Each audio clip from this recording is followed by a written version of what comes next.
Scripture gives parents a mandate to bring up our children in the nurture and admonition of the Lord. ಆ ದೇವರ ವಾಕ್ಯವು ನಮಗೆ ತಂದೆ ತಾಯಿಗಳಿಗೆ ಸ್ಪಷ್ಟವಾದಂತಹ ನಿದರ್ಶನ ಕೊಡುವಂತದ್ದಾಗಿದೆ. ನೀವು ಸ್ವಸ್ಥ ಬೋಧನೆಯಲ್ಲಿ ದೇವರ ಒಂದು ಭಯದಲ್ಲಿ ನಿನ್ನ ಮಕ್ಕಳನ್ನು ಬೆಳೆಸು ಎಂಬುದಾಗಿ. And there's a verse in the Genesis that really just pops off the pages. When I read it, I really said, why was that stuck in there? ಅಲ್ಲಿ ನಾನು ಇದನ್ನು ಓದ್ತಾ ಇರುವ ಹಾಗೆ ಆದಿಕಾಂಡ ಪುಸ್ತಕದಿಂದ ಒಂದು ಸಂಗತಿ ನನ್ನ ಒಂದು ಮುಖಕ್ಕೆ ಬಡಿದ ಹಾಗೆ ಅದು ಬಂದಂತ ಒಂದು ವಚನ ಅದಾಗಿತ್ತು. It's a verse about the pre-incarnate Lord Jesus Christ coming to Abraham to tell Abraham and Sarah that the next year they were going to have a son. ಅಲ್ಲಿ ನಮ್ಮ ಕರ್ತನಾದ ಯೇಸು ಕ್ರಿಸ್ತನು ಅಲ್ಲಿ ನರವತ್ತರತಿ ಬರೋದಕ್ಕಿಂತ ಮೊದಲು ಅಲ್ಲಿ ಅಬ್ರಾಹ್ಮನಿಗೂ ಸಾರಳಿಗೂ ಆತನು ಅಲ್ಲಿ ದರ್ಶನ ಕೊಟ್ಟು ಅಲ್ಲಿ ಮುಂದಿನ ವರ್ಷ ಇದೇ ಸಮಯಕ್ಕೆ ಸರಿಯಾಗಿ ಒಂದು ಮಗು ನೀನು ಹೆರುತ್ತೆ ಎಂಬುದಾಗಿ ಹೇಳಿದಂತ ಒಂದು ನಿದರ್ಶನ ನಾವು ಅಲ್ಲಿ ಓದುತ್ತೇವೆ. And this is the Lord. He bows down to him and worships. He calls him Lord. ಅಲ್ಲಿ ಆತನ ಕರ್ತನಿಗೆ ಅಲ್ಲಿ ಅಡ್ಡ ಬಿದ್ದು ನಮಸ್ಕಾರ ಮಾಡಿ ಆತನಿಗೆ ಆರಾಧಿಸುವಂತ ಸಂಗತಿಯನ್ನು ಓದ್ತೇವೆ. And the whole context here, besides saying that next year they're going to have a baby, is that the angels are going to go to Sodom and Gomorrah. ಅಲ್ಲಿ ಎಲ್ಲ ಸಂಗತಿಗಳು ಆದ ಮೇಲೆ ಆ ಸಂಗತಿಗಳನ್ನು ತಿಳಿಸಿದ ಮೇಲೆ ಆ ದೇವದೂತರು ಅಲ್ಲಿ ಸೊದೋಮ್ ಗೊಮೋರಕ್ಕೆ ಅಲ್ಲಿ ಮುಂದೆ ಅವರು ನೆಕ್ಸ್ಟ್ ಮುಂದಿನ ಹೆಜ್ಜೆಯಲ್ಲಿ ಅವರು ಸೊದೋಮ್ ಗೊಮೋರಕ್ಕೆ ಹೋದಂತಹ ಸಂಗತಿಯನ್ನು ಓದುತ್ತೇವೆ. And they're going to look and see if there's injustice in the city. ಅಲ್ಲಿ ಏನಾದರೂ ಒಳ್ಳೆತನ ಇದೆ ಎಂಬುದಾಗಿ ಆ ಒಂದು ಪಟ್ಟಣವನ್ನು ಪರೀಕ್ಷಿಸಿ ನೋಡಿದಂತ ಒಂದು ಸಮಯದಲ್ಲಿ ನೋಡ್ತೇವೆ. And we're all familiar with, Abraham starts out, well, if there's 50 righteous and 40 righteous and 30 righteous. ಅಲ್ಲಿ ಈಗ ಆತನು ದೇವರ ಜೊತೆ ಸಂಭಾಷಣೆ ಮಾಡೋದು ನೋಡುವಂತರಾಗಿದ್ದೇವೆ. ಅಲ್ಲಿ 40 ಜನ ಇದ್ರೆ ನೀನು ಅದ ಪಟ್ಟಣ ಉಳಿಸ್ತೀಯೋ, 30 ಜನರು ಇದ್ರೆ 20 ಜನರು ಇದ್ರೆ ಅದು ಉಳಿಸ್ತೀಯ ಎಂಬುದಾಗಿ ಅಲ್ಲಿ ಸಂಭಾಷಣೆ ಮಾಡುವಂತ ಸಂಗತಿಯನ್ನು ಓದ್ತೇವೆ. The whole story is in Genesis 18. ಅಲ್ಲಿ ಅದೆಲ್ಲವೂ ಸಹ ಆದಿಕಾಂಡ ಪುಸ್ತಕ 18ನೇ ಅಧ್ಯಾಯದಲ್ಲಿ ನಾವು ಅದನ್ನು ಓದ್ತೇವೆ. But before he gets into that whole thing about if there's 50 righteous and all that, the Lord says something to Abraham. It's very interesting. ಈ ಎಲ್ಲಾ ಸಂಗತಿಗಳನ್ನು ದೇವರ ಜೊತೆಯಲ್ಲಿ ಆತನ ಸಂಭಾಷಣೆ ತೋರಿಸಿಕೊಂಡು 40 ಜನ ಸಿಕ್ಕಿದ್ರೆ ಉಳಿಸ್ತೀಯೋ, 30 ಜನ ಸಿಕ್ಕಿದ್ರೆ ಉಳಿಸ್ತೀಯೋ ಎಂಬುದಾಗಿ ಹೇಳುವುದಕ್ಕಿಂತ ಎಲ್ಲಾ ಸಂಗತಿಗಳಿಗಿಂತ ಮೊದಲು ಒಂದು ಸಂಗತಿಯನ್ನು ನಾವು ಅಲ್ಲಿ ಓದುತ್ತೇವೆ. He says, am I going to hide what I'm going to do to Abraham? ನಾನು ನನ್ನ ಸ್ನೇಹಿತನಾದಂತ ಅಬ್ರಾಮನಿಗೆ ನಾನು ಮಾಡಲಿಕ್ಕೆ ಹೋಗಲಿಕ್ಕಿರುವಂತ ಸಂಗತಿಯನ್ನು ನಾನು ಮರೆ ಮಾಡುವುದು ಸರಿಯೋ ಎಂಬುದಾಗಿ ದೇವರು ಆಲೋಚಿಸಿದಂತ ನೋಡ್ತೇವೆ. Look at verse 19. ಅಲ್ಲಿ 19ನೇ ವಚನ ಗಮನಿಸಿ. This is a very interesting part. ಬಹಳ ಕುತೂಹಲಕರವಾದಂತ ಒಂದು ವಚನ ಅಲ್ಲಿ ನಾವು ನೋಡ್ತೇವೆ. For I have chosen him. This is the Lord speaking to Abraham. For I have chosen him, Abraham, that he may command his children and his household after him to keep the way of the Lord by doing righteousness and justice, so that the Lord may bring to Abraham all that he promised him. ಅವನು ತನ್ನ ಪುತ್ರ ಪೌತ್ರರಿಗೆ ನೀವು ನ್ಯಾಯ ನೀತಿಗಳನ್ನು ನಡೆಸಿ ಯೆಹೋವನ ಮಾರ್ಗವನ್ನು ಅನುಸರಿಸಬೇಕೆಂದು ಬೋಧಿಸುವಂತೆ ಅವನನ್ನು ನಾನು ಆದುಕೊಂಡೆನಲ್ಲ. ಅವನು ಹೀಗೆ ಮಾಡುವುದರಿಂದ ಯೆಹೋವನಾದ ನನ್ನ ವಾಗ್ದಾನವನ್ನು ನೆರವೇರುವುದು ಅಂದುಕೊಂಡನು ಎಂಬುವಂತಹದ್ದೇ. And this righteousness and justice that he says is supposed to be taught to your children's children. ಅಲ್ಲಿ ಈ ಒಂದು ನ್ಯಾಯವನ್ನು ನೀತಿಗಳನ್ನು ಈ ನ್ಯಾಯವಂತಿಕೆಯ ಸಂಗತಿಗಳನ್ನು ನಿಮ್ಮ ಮಕ್ಕಳು ಮೊಮ್ಮಕ್ಕಳಿಗೂ ಬೋಧಿಸಬೇಕೆಂಬ ಸಂಗತಿಯನ್ನು ಅಲ್ಲಿ ದೇವರು ಹೇಳುವುದನ್ನು ನೋಡ್ತೇವೆ. In the next few verses is contrasted against the injustice that's going on in Sodom and Gomorrah. ಆ ಮುಂದಿನ ಕೆಲವು ವಚನಗಳಲ್ಲಿ ಅದಕ್ಕೆ ವ್ಯತಿರಿಕ್ತವಾದಂತಹ ಸಂಗತಿಯನ್ನು ಓದುವಂತರಾಗಿದ್ದೇವೆ. ಸೊದೋಮ್ ಗೊಮೋರದಲ್ಲಿ ಇದಕ್ಕೆ ವಿರುದ್ಧವಾದಂತಹ ಸಂಗತಿಗಳು ನಡೀತಾ ಇದ್ದಂತಹ ಒಂದು ಚಿತ್ರಣವನ್ನು ನಾವು ಅಲ್ಲಿ ಓದುತ್ತೇವೆ. He said, I chose you, Abraham, to raise your children in a godly way, in a way that is righteous and just. ಅಲ್ಲಿ ನ್ಯಾಯಸಮ್ಮತವಾಗಿ ನ್ಯಾಯವುಳ್ಳವಾಗಿಯೂ ನೀತಿಯುಳ್ಳವಾಗಿಯೂ ನಾನು ನಿನ್ನ ಮಕ್ಕಳನ್ನು ಬೆಳೆಸಬೇಕೆಂಬ ಧೈರ್ಯದಿಂದ ನಾನು ನಿನ್ನನ್ನು ಆರಿಸಿಕೊಂಡಿದ್ದೇನೆ ಎಂಬುದಾಗಿ ದೇವರ ಬ್ರಾಹ್ಮಣಿಗೆ ಆತನು ಹೇಳಿದನು. And the world out there, that Sodom and Gomorrah, it's not your friend. ಅಲ್ಲಿ ನೋಡುವಾಗ ಅಲ್ಲಿ ಸೊದೋಮ್ ಗೊಮೋರದಲ್ಲಿ ಇದ್ದಂತಹ ಆತನ ಸ್ನೇಹಿತರಲ್ಲ. God expects us to pass on the righteous teachings that we've learned to the next generation. ಬೇರೆ ದೇವರು ನಮ್ಮಿಂದ ಅಪೇಕ್ಷಿಸುವಂತಹದ್ದು ನಾವು ಕಲಿತಂತ ನ್ಯಾಯ ನೀತಿಗಳನ್ನು ನಮ್ಮ ಮಕ್ಕಳಿಗೂ ಮೊಮ್ಮಕ್ಕಳಿಗೂ ಬೋಧಿಸಬೇಕೆಂಬುದಾಗಿ ಅದನ್ನು ಹರಿಸಬೇಕೆಂಬುದಾಗಿ ಆತನು ಅಪೇಕ್ಷಿಸುತ್ತಾನೆ. And that responsibility is given to us as a stewardship. ಅಲ್ಲಿ ನಾವು ಒಬ್ಬ ಒಳ್ಳೆ ಮನೆ ವಾರ್ತವರಾಗಿ ಆ ಒಂದು ಜವಾಬ್ದಾರಿಯನ್ನು ಆತನು ನಮ್ಮ ತಂದೆ ತಾಯಿಗಳಂತ ನಮಗೆ ಆತನು ಕೊಟ್ಟಿದ್ದಾನೆ. We're stewards. We're managers of what God has given us. ನಾವು ಮನೆ ವಾರ್ತವರಾಗಿದ್ದೇವೆ. ನಾವು ಉಸ್ತುವಾರಿಯನ್ನು ನೋಡಿಕೊಳ್ಳುವಂತವರು ನಾವು ಆಗಿದ್ದೇವೆ. Our children don't belong to us, they belong to God. ನಮ್ಮ ಮಕ್ಕಳು ನಮಗೆ ಸಂಬಂಧಪಟ್ಟಂತಹ ಮಕ್ಕಳಲ್ಲ, ಅದು ದೇವರಿಗೆ ಸಂಬಂಧಪಟ್ಟಂತಹ ಮಕ್ಕಳು. That's two passages. Let me just look at tonight. Ezekiel chapter 16. ಎಜೆಕೇಲನ ಪ್ರವಾದನ ಗ್ರಂಥ 16ನೇ ಅಧ್ಯಾಯ. And you know all these things. I'm just reminding you tonight. ಎಜೆಕೇಲನ ಪ್ರವಾದನ ಗ್ರಂಥ 16ನೇ ಅಧ್ಯಾಯ ನಿಮ್ಮೆಲ್ಲರೂ ಸಹ ಗೊತ್ತುಂಟು. ಅದನ್ನು ಸ್ವಲ್ಪ ನಿಮ್ಮ ಜ್ಞಾಪಕಕ್ಕೆ ತರ್ತಾ ಇದ್ದೇನೆ. Ezekiel 16 starting at verse 20. 20ನೇ ವಚನದಿಂದ. And we'll just read 20 and 21. And you took your sons, talking about the Israelites who have offered up their newborn babies to Baal and to these idols. ಇದರ ಒಂದು ಸಂದರ್ಭ ಏನೆಂಬುದಾಗಿ ಹೇಳಿ, ಇಸ್ರಾಯೇಲರು ತಮ್ಮ ಚೊಚ್ಚಲು ಮಕ್ಕಳನ್ನು ಅಲ್ಲೇ ಅನ್ಯ ದೇವತೆಗಳಿಗೆ ಯಜ್ಞವಾಗಿ ಅರ್ಪಿಸಿದಂತಹ ಸಂಗತಿಗಳ ಒಂದು ಸನ್ನಿವೇಶವನ್ನು ನಾವು ಇಲ್ಲಿ ಓದುವಂತರಾಗಿದ್ದೇವೆ. God says to Israel, and you took your sons and your daughters whom you had born to me. God speaking, you bore them to me, they're my children.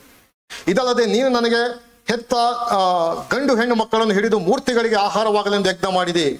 These children, my children, you sacrificed them to these idols to be devoured by them. ನನ್ನ ಮಕ್ಕಳು, ಅವರು ನಾನು ಕೊಟ್ಟಂತ ಮಕ್ಕಳು, ನನ್ನ ಮಕ್ಕಳನ್ನು ಆದ್ರೆ ನೀನು ತೆಗೆದುಕೊಂಡು ಹೋಗಿ ಅನ್ಯವಿಗೆ ಮೂರ್ತಿಗಳಿಗೆ ನೀನು ಯಜ್ಞವಾಗಿ ಅರ್ಪಿಸಿದ್ದಿ. He says, is that a small matter? ಇದು ಬಹಳ ಸರಳವಾದಂತ ಒಂದು ಸಂಗತಿಯೋ? That's just some small thing. You're killing your children, offering them to these. ನಿನ್ನ ಸ್ವಂತ ಮಕ್ಕಳನ್ನು ನೀನು ಯಜ್ಞವಾಗಿ ಅರ್ಪಿಸುವಂತದ್ದು ಇದು ಅತ್ಯಂತ ಸರಳವಾದಂತ ಒಂದು ಸಾಧಾರಣವಾದಂತ ಸಂಗತಿಯೋ?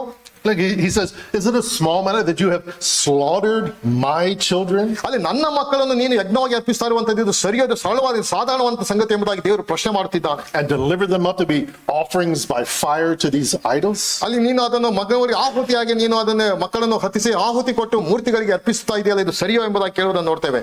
Here and in several other passages in scripture, God says that children born to us are his children. ಅಲ್ಲಿ ಇನ್ನೂ ಅನೇಕ ರೆಫರೆನ್ಸ್ ಗಳಲ್ಲಿ ನಾವು ದೇವರ ವಾಕ್ಯ ಓದುವಂತರಾಗಿದ್ದೇವೆ. ನಮಗೆ ಹುಟ್ಟಿದಂತ ಮಕ್ಕಳು ಅದಕ್ಕೆ ನಮ್ಮವರು, ಆ ಮಕ್ಕಳು ನಮಗೆ ಸಂಬಂಧಪಟ್ಟಂತಲ್ಲ, ಆದ್ರೆ ಅದು ದೇವರಿಗೆ ಸಂಬಂಧಪಟ್ಟಂತದ್ದು ಎಂಬುದಾಗಿ. In fact, Jesus said, unless you come to him as a small child, you can't even enter the kingdom of God. ಯೇಸು ಕ್ರಿಸ್ತನು ತಾನು ಹೇಳಿದಂತ ಮಾತು, ನೀವು ಸಣ್ಣ ಮಕ್ಕಳ ಹಾಗೆ ನನ್ನ ಬಳಿಗೆ ಬಾರದೆ ಹೋದರೆ ನೀವು ಪರಲೋಕ ರಾಜ್ಯಕ್ಕೆ ನೀವು ಪ್ರವೇಶ ಮಾಡಲಾರಿರಿ ಎಂಬುದಾಗಿ ಆತನು ಹೇಳಿದನು.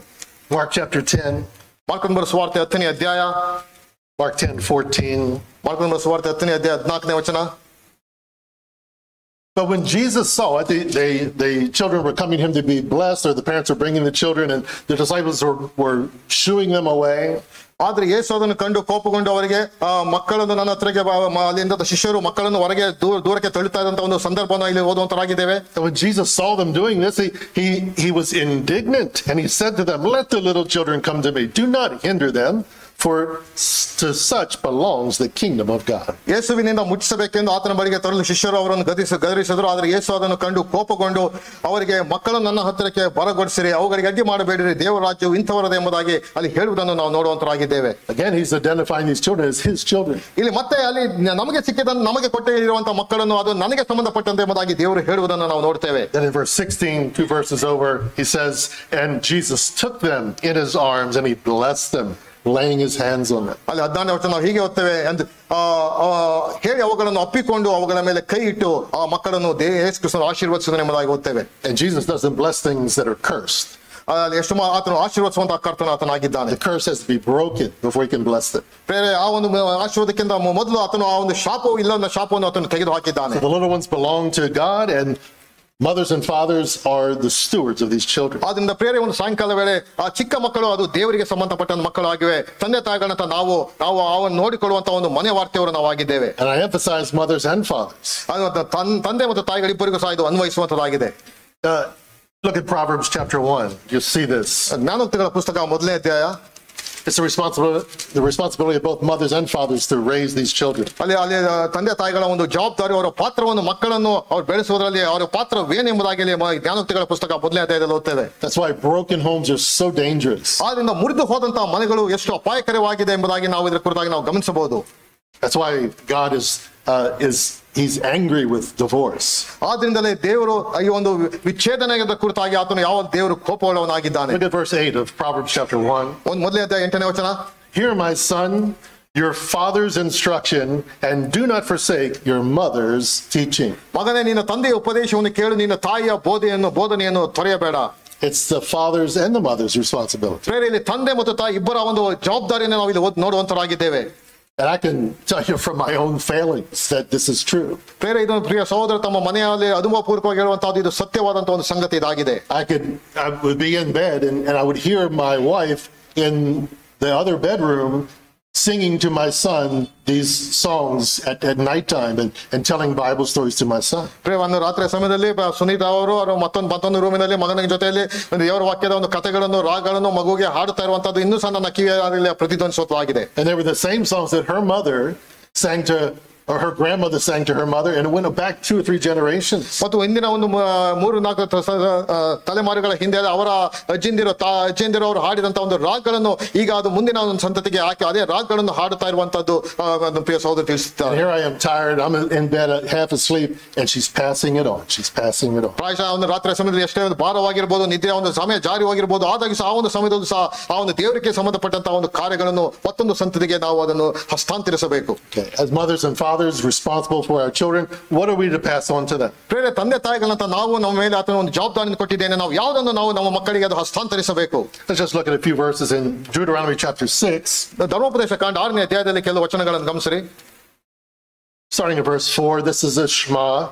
ಅದೇ 4ನೇ ವಚನದಿಂದ ನಾವು ಹೀಗೆ ಓದ್ತೇವೆ. And Shema just means hear in Hebrew. ಅದನ್ನು ಇಸ್ರಾಯೇಲರೇ ಕೇಳಿರಿ ಎಂಬುದಾಗಿ ಅದರ ಒಂದು ಅರ್ಥ. And this verse starts out here. ಅಲ್ಲಿ ನೀವು ಈ ಮಾತುಗಳನ್ನು ಕೇಳಿರಿ. So they call it the Shema. ಅಲ್ಲಿ ಅದನ್ನು ಶಮಾ ಎಂಬುದಾಗಿ ಕರೆಯುವಂತರಾಗಿದ್ದಾರೆ. It says, hear, O Israel, the Lord our God, the Lord is one. ಇಸ್ರಾಯೇಲರೇ ಕೇಳಿರಿ, ನಮ್ಮ ದೇವರಾದ ಯೆಹೋವನು ಒಬ್ಬನೇ ದೇವರು. Just a little side note there. You notice it says the Lord, our God, the Lord. There's three times it's mentioned there. ಅಲ್ಲಿ 3 ಸಾರಿ ಆ ಒಂದು ಪದ ನನ್ನ ದೇವರು ಯೆಹೋವನು ದೇವರು ಎಂಬುದಾಗಿ ಕರ್ತನು ಎಂಬುದಾಗಿ ಉಪಯೋಗಿಸಲ್ಪಟ್ಟಂತ ಪದ ಪ್ರಯೋಗ ನೋಡ್ತೇವೆ. Just a little Trinitarian trivia there. ಅಲ್ಲಿ ಮತ್ತೆ ಅಲ್ಲಿ ತ್ರೈಕತ್ವದ ಒಂದು ಸಂಗತಿ ಚಿತ್ರೀಕರಿಸಲ್ಪಟ್ಟಂತ ಸಂಗತಿಯನ್ನು ನೋಡ್ತೇವೆ. We're to teach our children that God is one. ಅಲ್ಲಿ ನಮ್ಮ ಮಕ್ಕಳಿಗೆ ಬೋಧಿಸಿರಿ, ನಮ್ಮ ದೇವರು ಒಬ್ಬನೇ ಎಂಬಂತ ಒಂದು ಸಂಗತಿ ನೀವು ಮಕ್ಕಳಿಗೆ ಬೋಧಿಸಿರಿ. And we're to serve him. ಅಲ್ಲಿ ಆತನನ್ನು ನೀವು ಸೇವಿಸಿರಿ ಎಂಬುದನ್ನು ಮಕ್ಕಳಿಗೆ ಕಲಿಸಿರಿ. And that's brought up in the next verse, verse 5. 5ನೇ ವಚನ. We're to teach our children this: you shall love the Lord your God with all of your heart, with all of your soul, with all of your might. ನೀವು ನಿಮ್ಮ ದೇವರಾದ ಯೆಹೋವನನ್ನು ಪೂರ್ಣ ಹೃದಯದಿಂದಲೂ ಪೂರ್ಣ ಪ್ರಾಣದಿಂದಲೂ ಪೂರ್ಣ ಶಕ್ತಿಯಿಂದಲೂ ಪ್ರೀತಿಸಬೇಕು. So we're to teach our children that God is one and that we are to love him with our heart. ನಾವು ನಮ್ಮ ಮಕ್ಕಳಿಗೆ ದೇವರು ಒಬ್ಬನೇ, ಆತನನ್ನು ಸೇವಿಸಬೇಕು ಮತ್ತು ಆತನನ್ನು ಪೂರ್ಣ ಹೃದಯದಿಂದಲೂ ಪೂರ್ಣ ಪ್ರಾಣದಿಂದಲೂ ಪೂರ್ಣ ಬುದ್ಧಿಯಿಂದಲೂ ಪ್ರೀತಿಸಬೇಕೆಂಬುದಂತಂದು ನಮ್ಮ ಮಕ್ಕಳಿಗೆ ನಾವು ಅದನ್ನು ಕಲಿಸಬೇಕು. In fact, with every part of our being, our heart, soul, and might. ನಮ್ಮ ಒಂದು ಪ್ರಾಣ, ಆತ್ಮ, ಹೃದಯ ಎಲ್ಲವೂ ಸಹ ಸಂಪೂರ್ಣವಾಗಿ ಅದರಲ್ಲಿ ಪುಳಕಿತವಾದಂತದ್ದು ಆಗಿರಬೇಕು. This continues in verse 6. 6ನೇ ವಚನ. And these words which I am commanding you today shall be on your heart. ನಾನು ಈಗ ನಿಮಗೆ ತಿಳಿಸುವ ಮಾತುಗಳನ್ನು ನಿಮ್ಮ ಹೃದಯದಲ್ಲಿ ಇರಬೇಕು. So we're to teach them obedience from the heart. ಮತ್ತು ಅಂದ್ರೆ ತಮ್ಮ ಹೃದಯಪೂರ್ವಕವಾಗಿ ವಿಧೇಯತೆ ಎಂಬಂತಹ ಸಂಗತಿಯನ್ನು ಅಭ್ಯಾಸ ಮಾಡುವುದಕ್ಕೆ ನಾವು ಕಲಿಸಬೇಕು. We're to teach them to recognize there's one true God. ಅಲ್ಲಿ ಒಬ್ಬನೇ ದೇವರು ಎಂಬುದನ್ನು ನಿಮ್ಮ ಮಕ್ಕಳಿಗೆ ಕಲಿಸಿರಿ. And we're to love that one true God. ಆ ಒಬ್ಬನೇ ಸತ್ಯವಾದಂತ ದೇವರನ್ನು ಪ್ರೀತಿಸುವಂತದ್ದು ನಿಮ್ಮ ಮಕ್ಕಳಿಗೆ ಕಲಿಸಿರಿ. And obey that God from our hearts. ಮತ್ತು ಆ ದೇವರಿಗೆ ಸಂಪೂರ್ಣ ಹೃದಯಪೂರ್ವಕವಾಗಿ ವಿಧೇಯತೆಯನ್ನು ಆ ಮಕ್ಕಳಲ್ಲಿ ಕಲಿಸಿರಿ. Verse 7, how are we to do this? ನಾವು ಯಾವ ರೀತಿಯಲ್ಲಿ ಮಾಡಬೇಕೆಂಬುದಾಗಿ 7ನೇ ವಚನ ನೋಡುವಂತರಾಗಿದ್ದೇವೆ. You shall teach them diligently. The parents are to teach their children diligently. You shall talk of them when you sit down in your house, when you walk by the way, and when you lie down, and when you rise up. ನಿಮ್ಮ ಮಕ್ಕಳಿಗೆ ಅಭ್ಯಾಸ ಮಾಡಿಸಿ ಮನೆಯಲ್ಲಿ ಕೂತಿರುವಾಗಲೂ, ದಾರಿ ನಡೆಯುವಾಗಲೂ, ಮಲಗುವಾಗಲೂ, ಏಳುವಾಗಲೂ ಇವುಗಳ ವಿಷಯದಲ್ಲಿ ಮಾತಾಡಬೇಕು. Everything in life becomes a teaching moment. ಎಲ್ಲ ಮನೆಯಲ್ಲಿ ನಡೆಯುವಂತ ಎಲ್ಲ ಘಟನೆಗಳು, ಎಲ್ಲ ಸಮಯಗಳು ಸಹ ಒಂದು ರೀತಿಯಲ್ಲಿ ಅಭ್ಯಾಸ ಮಾಡಿಸುವಂತ ಒಂದು ಸಂಗತಿ ಅದಾಗಿರಬೇಕು.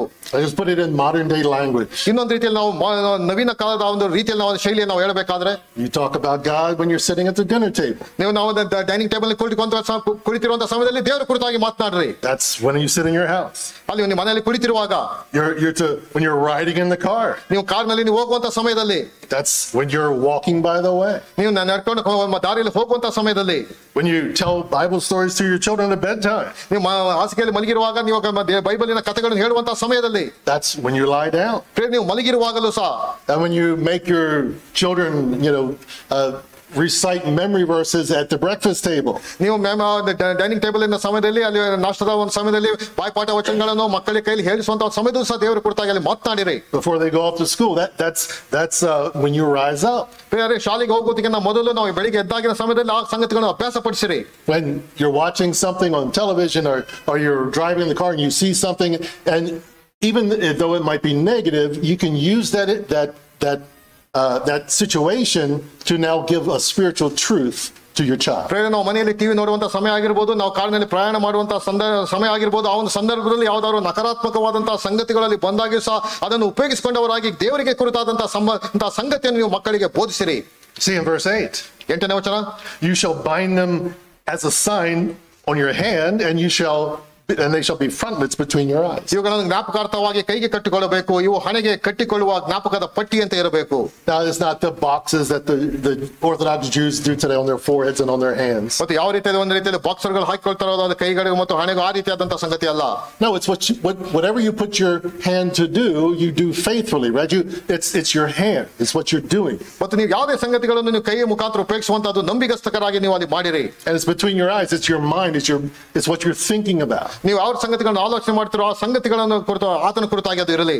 Constantly reminding your children in different situations of life, constantly making teaching moments for your children. ಪ್ರೇರೆ ನಿಮ್ಮ ಜೀವನ ಶೈಲಿಯಲ್ಲಿ ಯಾವುದೇ ಒಂದು ಸಂದರ್ಭದಾಗಿರುವುದು ಆ ಎಲ್ಲಾ ಸಂದರ್ಭಗಳಲ್ಲಿ ಆ ಒಂದು ಜೀವನ ಶೈಲಿಯಲ್ಲಿ ನೀವು ದೇವರ ಕುರಿತಾದಂತಹ ಸಂಗತಿಗಳನ್ನು ಮಕ್ಕಳಿಗೆ ಬೋಧಿಸಿರಿ. You know why? ಯಾಕೆ ಗೊತ್ತುಂಟಾ? Because the world's a dangerous place. ಯಾಕೆ ನಾವು ಜೀವಿಸುವಂತ ಲೋಕ ಅದು ಕಾರ್ಗತೆಯ ಒಂದು ಲೋಕ, ಅಪಾಯಕರವಾದಂತ ಲೋಕ. The world is not for you. It's not for your children. It's against you. ಯಾಕೆ ಈ ಲೋಕವು ನಮಗೆ ಸಂಬಂಧಪಟ್ಟಂತಲ್ಲ, ನೀವು ಮಕ್ಕಳಿಗೆ ಖಂಡಿತವಾಗಿ ಅದು ಅನುಕೂಲ ಮಾಡುವಂತ ಲೋಕದಲ್ಲ, ನಮಗೆ ವಿರುದ್ಧವಾಗಿರುವಂತ ಒಂದು ಲೋಕ ಇದು. Look at verse 10. 10ನೇ ವಚನ.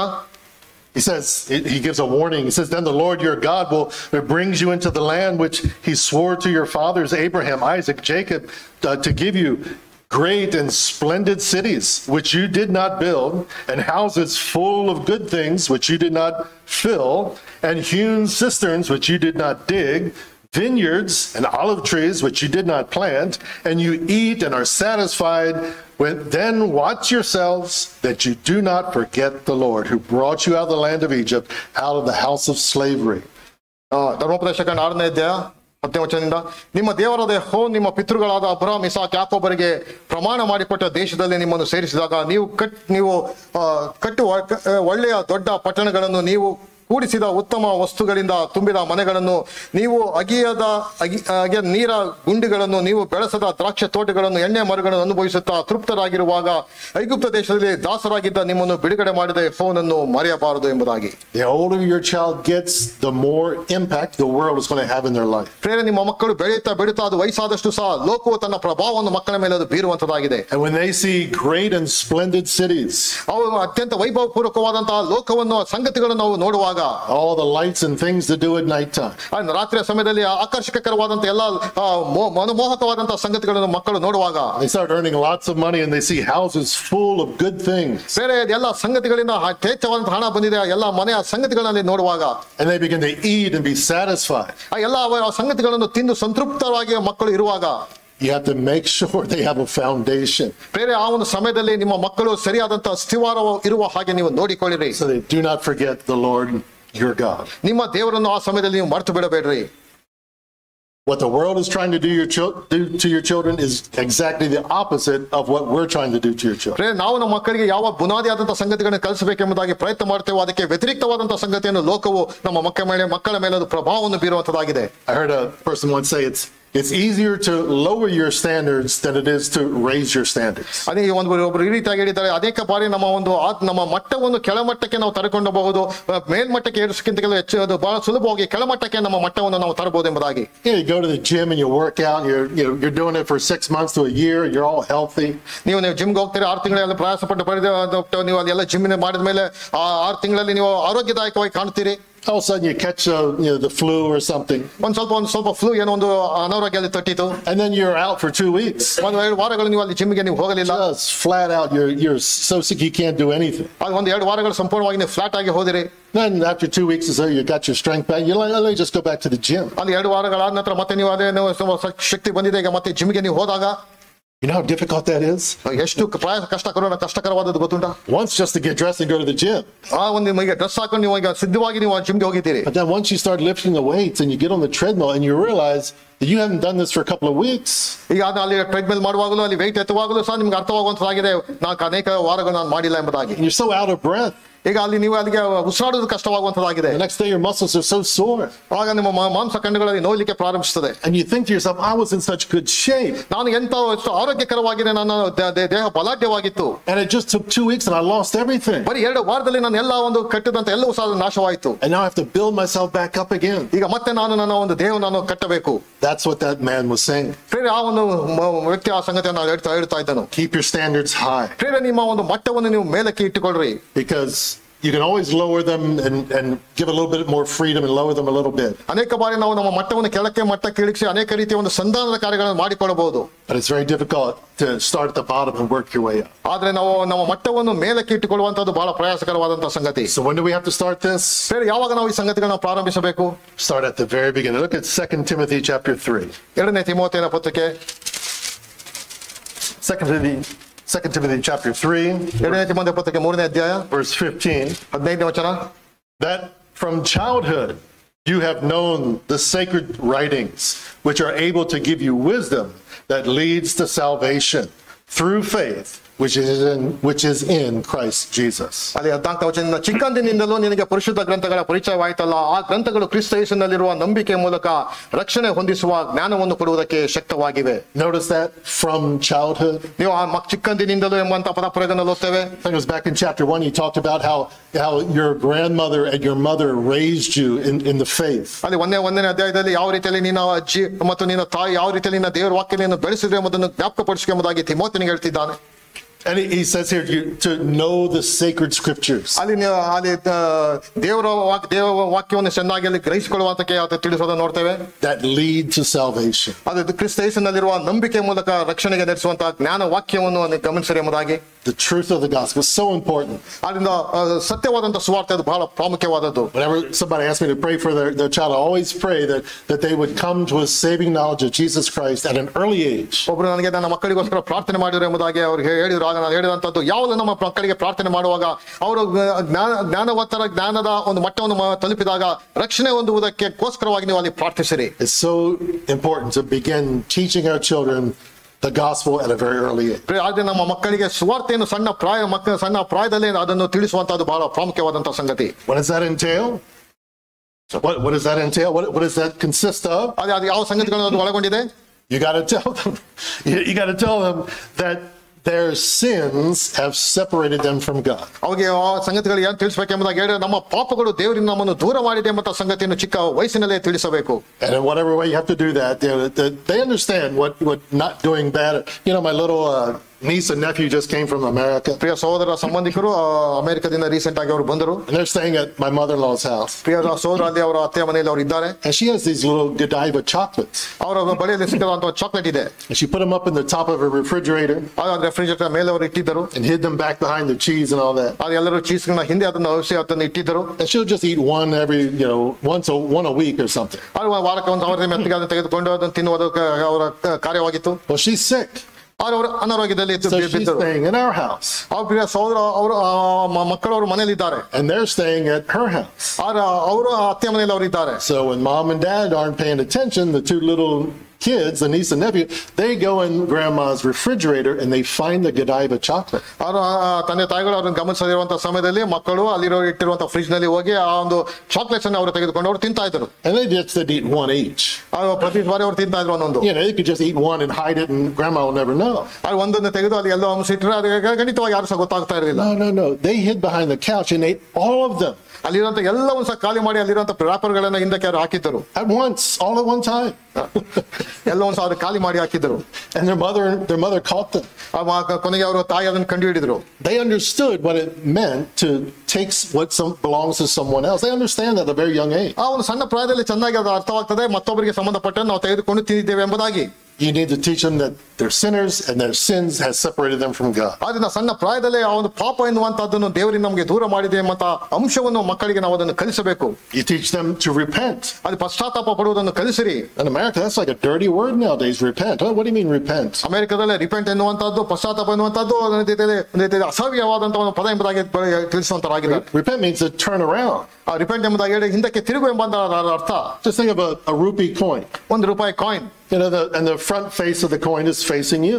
ಆಗ ಮೊದಲಿನಂತ ನಾಣ್ಯದ ಮುಖ ಅದು ನಮ್ಮನ್ನು ನೋಡ್ತಾ ಇದೆ. And when you turn it around, the front is facing away from you and the back is facing toward you. ಆ ಒಂದು ನಾಣ್ಯವನ್ನು ತಿರುಗಿಸಿದರೆ ಮುಂದೆ ಇರುವಂತಹ ಒಂದು ನಾಣ್ಯ ಅದು ನಿಮ್ಮನ್ನು ನೋಡುವಂತದಾಗಿದೆ, ಅದರ ಹಿಂದೆ ಅದು ನಮ್ಮನ್ನು ನೋಡುವಂತದಾಗಿದೆ. Well, that's the way we are. We're that ₹1 coin. ₹1 ನಾಣ್ಯದ ರೂಪಾದಿಯಲ್ಲಿ ನಾವು ಇದ್ದೇವೆ. And our backs are facing toward God. ಆದ್ರೆ ನಮ್ಮ ಒಂದು ಬೆನ್ನು ಅದು ಕರ್ತವ್ಯ ದೇವರಿಗೆ ಅದು ಬೆನ್ನನ್ನು ಹಾಕಿದ್ದೇವೆ. And when we repent, when we turn around, our face faces toward God and we begin to face Him. ನಾವು ಪಶ್ಚಾತ್ತಾಪ ಪಟ್ಟಾಗ ನಾವು ನಮ್ಮ ಮುಖವನ್ನು ದೇವರ ಕಡೆಗೆ ನಾವು ತಿರುಗಿಸಬೇಕಾಗಿದೆ.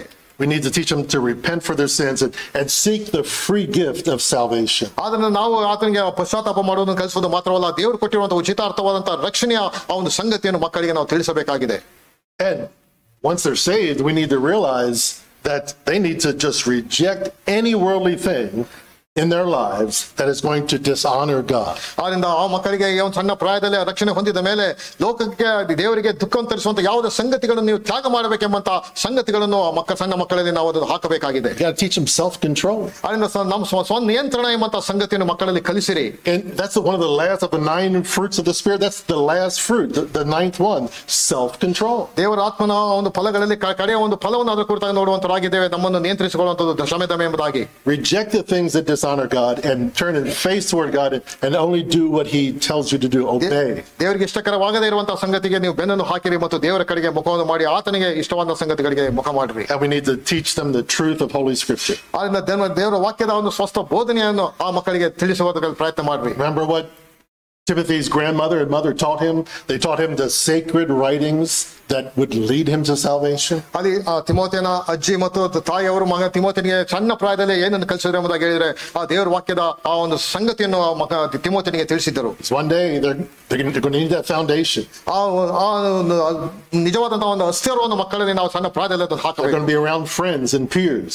ಯಾಕಂದ್ರೆ ಸುತ್ತಮುತ್ತ ಸ್ನೇಹಿತರು ಎಲ್ಲ ಜೊತೆಯವರು ಇರುವಂತರಾಗಿದ್ದಾರೆ. They're going to be around college professors. ಅಲ್ಲಿ ಜೊತೆಯಲ್ಲಿ ಅನೇಕ ಕಾಲೇಜ್ ಪ್ರೊಫೆಸರ್ ಇರುವಂತರಾಗಿದ್ದಾರೆ. And bosses that may hate God. ಅದೇ ದೇವರನ್ನು ದ್ವೇಷ ಮಾಡುವಂತಹ ಪ್ರಾಯಶಃ ಬಾಸ್ಗಳು ಅವರಿಗೆ ಸಿಕ್ಕಬಹುದು. And they're going to need to know how to walk in the Spirit the way that they need to.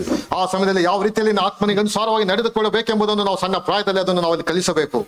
I'll close with it. I've taken too much time already. But Matthew chapter 28, it's a very familiar passage. ಕಡೆಯದಾಗಿ ಮತ್ತಾಯನ ಬರೆದ ಸುವಾರ್ತೆ 28ನೇ ಅಧ್ಯಾಯ ಹೇಳಿ ನನ್ನ ಮಾತುಗಳನ್ನು ನಿಲ್ಲಿಸ್ತೇನೆ. The end of the book of Matthew, Jesus is saying that all authority and has been given unto him in heaven and in earth. ಅಲ್ಲಿ 28ನೇ ಅಧ್ಯಾಯಕ್ಕೆ ಬಂದಾಗ ಯೇಸು ಕ್ರಿಸ್ತನ ಎಲ್ಲ ಅಧಿಕಾರಗಳನ್ನು ನನಗೆ ಭೂಲೋಕದಲ್ಲಿ ಪರಲೋಕದಲ್ಲಿ ಎಲ್ಲ ಅಧಿಕಾರಗಳನ್ನು ಅಧಿಕಾರವನ್ನು ಕೊಡಲ್ಪಟ್ಟಿದೆ ಎಂಬುದಾಗಿ ಹೇಳೋದು ನೋಡ್ತೇವೆ. And he gives the great commission, what we call the great commission. ಅಲ್ಲಿ ಒಂದು ಕರೆಯನ್ನು ಕೊಡುವುದನ್ನು ನಾವು ನೋಡುವಂತರಾಗಿದ್ದೇವೆ. He tells his disciples, and in doing so he tells us as well, to go therefore and make disciples of all nations. ಅಲ್ಲಿ ಆತನ ಶಿಷ್ಯರಿಗೆ ಹೇಳುವುದಂತ ಮಾತ್ರವಲ್ಲ, ನಮಗೂ ಸಹ ಅದೇ ಒಂದು ಕರೆಯನ್ನು ಆತನು ಕೊಡುವಂತನಾಗಿದ್ದಾನೆ, ಹೋಗಿ ಶಿಷ್ಯರನ್ನಾಗಿ ಮಾಡಿರಿ ಎಂಬುದಾಗಿ.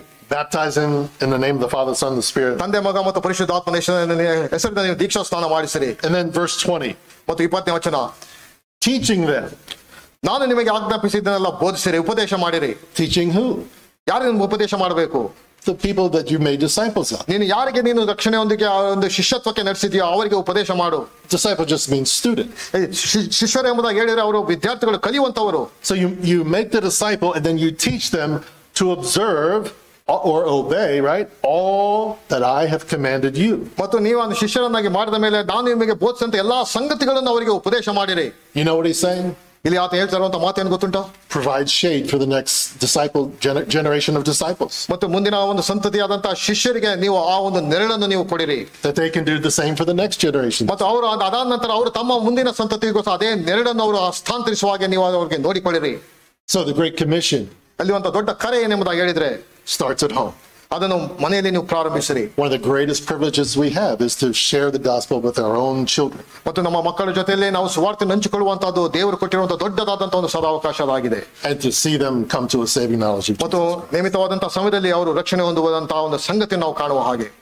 And I would encourage the parents tonight. ಈ ಒಂದು ಸಾಯಂಕಾಲ ವೇಳೆ ತಂದೆ ತಾಯಿಗಳಿಗೆ ನಾನು ಪ್ರೋತ್ಸಾಹಿಸುವಂತನಾಗಿದ್ದೇನೆ. Other family members that have come. ಮತ್ತು ಇಲ್ಲಿರುವಂತಹ ಎಲ್ಲಾ ಸಂಬಂಧಿಕರಿಗೂ ನಾನು ಪ್ರೋತ್ಸಾಹಿಸುವಂತದ್ದು. And our family, our church family. ಮತ್ತು ನಮ್ಮ ಸಭೆಯ ಎಲ್ಲಾ ದೇವ ಜನರಿಗೂ ನಾನು ತಿಳಿಸುವಂತದ್ದು ಏನೆಂದ್ರೆ, to listen to what has been said tonight and come alongside the parents and raise these children this way. ಮತ್ತು ಈ ಸಾಯಂಕಾಲ ವೇಳೆ ಕಲಿತಂತಹ ಸಂಗತಿಗಳಲ್ಲಿ ಅದಕ್ಕೆ ಅನುಷ್ಠಾನಕ್ಕೆ ತರುವುದಕ್ಕೆ ನಾವು ಪ್ರಯತ್ನ ಮಾಡೋಣ. Let's close in prayer.